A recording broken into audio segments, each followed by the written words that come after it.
Some people grow independent because they choose to. Others grow independent because they had no choice.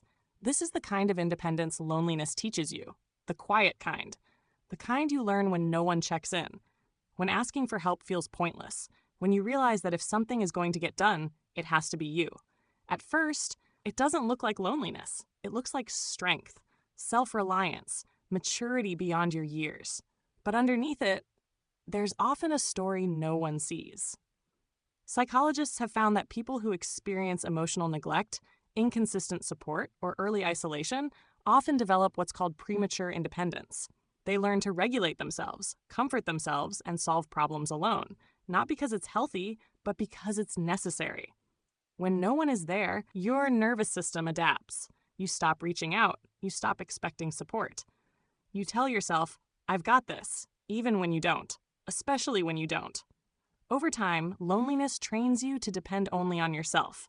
You become the strong one, the reliable one, the one who doesn't need much. But here's the cost. Studies show that people who grow up emotionally self-sufficient too early often struggle later with vulnerability. Letting people in feels unfamiliar.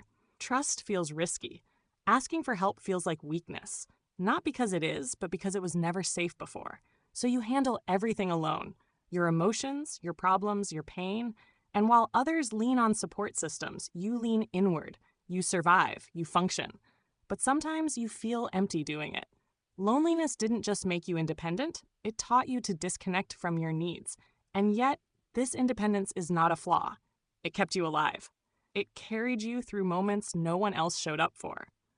But healing begins when you realize you don't have to live this way forever. True independence isn't about doing everything alone. It's about knowing you can, but choosing not to when connection is available. You're allowed to want support now. You're allowed to rest. You're allowed to unlearn survival. Loneliness may have raised you, but it doesn't get to define the rest of your life. Find your spark. Find your people.